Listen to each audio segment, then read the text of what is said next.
Hey gang, AV here, and welcome to my review of the Dollar General G.I. Joe Cobra Trooper member of the infantry here. This was a Dollar General exclusive figure from a few years back. I got him for $6 basically because his bubble is about to separate from the card, and I figured since he's gonna free himself, I may as well help him along and make a video out of it. I have a lot of other Dollar General figures, I just haven't cracked them open yet. I'm still waiting on a place to display my collection, and when that day comes, I promise you I will document it here. But for now, I'm just opening figures as I go, and this is going to be the one today. He's a pretty cool figure. I will say this, the Dollar General line consisted of 6 figures, as you can see right there on the back of the packet. Duke, Snake Eyes, Shipwreck, Storm Shadow, Cobra Trooper, and the Cobra Commander. As you'll notice, he's black on the back of the card, not blue and yellow, as you see on the front. The reason for that is because this is the original color scheme for the very first wave of Dollar General G.I. Joe figures. The second wave of figures had the same assortment, but all with different color schemes. I believe Snake Eyes was green instead of blue. Same goes with Shipwreck. I forget about Duke. I know Cobra Commander and the Cobra Trooper were both blue instead of black. And Storm Shadow I forget as well. I have a couple of them. I didn't really hit the second wave as hard as I hit the first wave. But anyway, I am somewhat of an army builder. He is an army building character. $6, you can't really go wrong. So let's take him out of the package. But, oh, yep.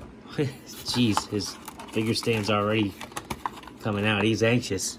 As you can see, there's no file card or anything. You just have a brief write-up right there.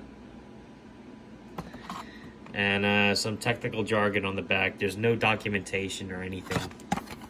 So, really not much else to say. Generic card. Let's take him out. Look at it. Hanging on by a thread. Look at that. The price sticker was the only thing keeping him on at this point. Wow. Alright. Let's bust him open. It's ironic, too, about this line, if you're unaware, that these figures came out at Dollar General for a reduced price at the same time as the first wave of Retaliation figures came out to mass retail.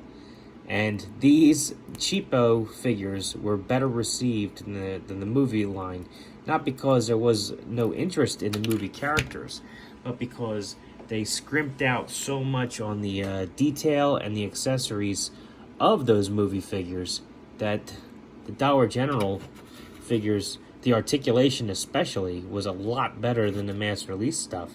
And they were cheaper too, so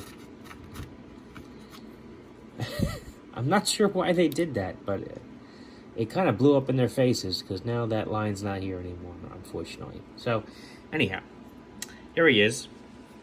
We'll have a look at his detail first. It's a nice shade of Cobra blue he's got there. Very nice large emblem on his chest. His paintwork on his helmet. Pockets aplenty. Nice figure. Comes with a figure stand. This is a generic figure stand. As you can see, there is no name stamped on the front. Nothing that says Cobra Trooper on there. Normally that would be printed on the front of these. This was an economy line of G.I. Joe. Don't forget, because it was available at Dollar General. These were meant to be cheap figures. It's just ironic that they weren't. Then you have his weapon here. It's a solid color. Nice detail on it. Let's do his articulation. Oh yeah, before I get any farther, he does have a removable helmet.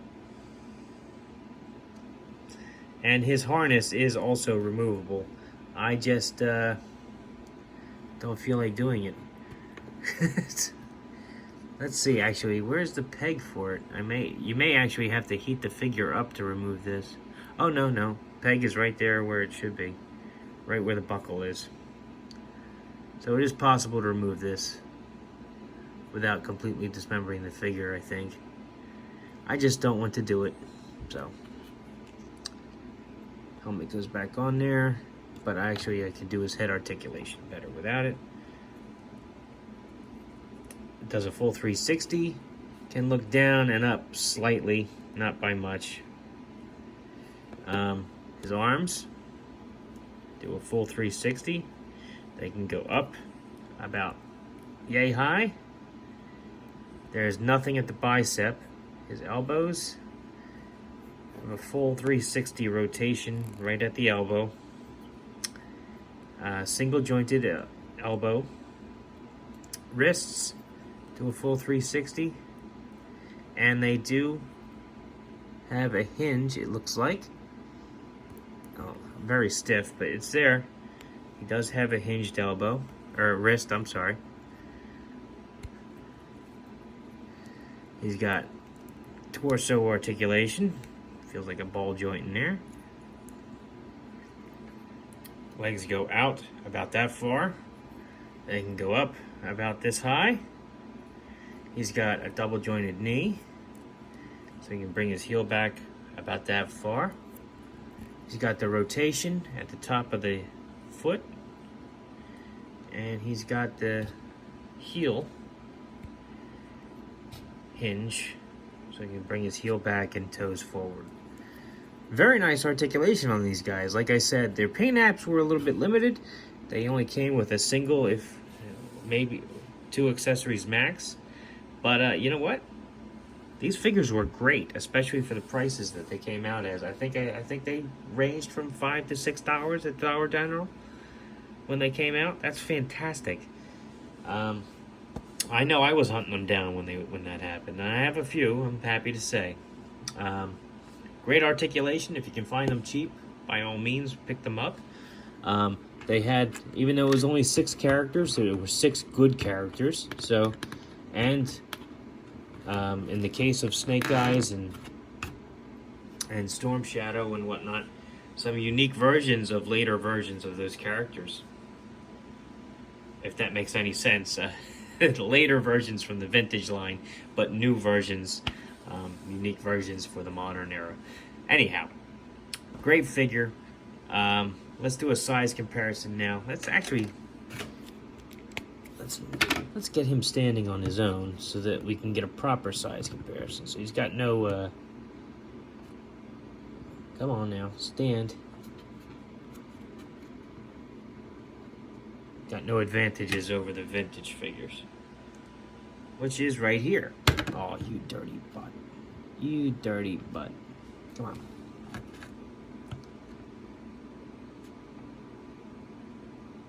This particular piece of styrofoam I have him standing on isn't making this easy. Maybe if I... Come on now. I'm trying to make a video here. You're not cooperating. You know what? This is why your side always loses. Follow instructions. Alright. So, as you can see, he is taller than the vintage era figures. I was actually kind of surprised to see how big the Crimson Horseman was in my last video. And just so you can see, he is considerably taller than even another modern era G.I. Joe. So it wasn't just my optical illusion there. I mean, this is just a very tall figure. There we go. I'm going to have to do multiple size comparisons now. But anyhow, this has been my review of the Cobra Trooper from the Dollar General line of G.I. Joes. Again, this is the second version, the blue and yellow version. The original one was black. Very cool figure. If you can find them at a reasonable price, I do recommend that you pick them up. If you like this video, check out my channel. If you like what you see there, then please subscribe. As always, thanks for watching.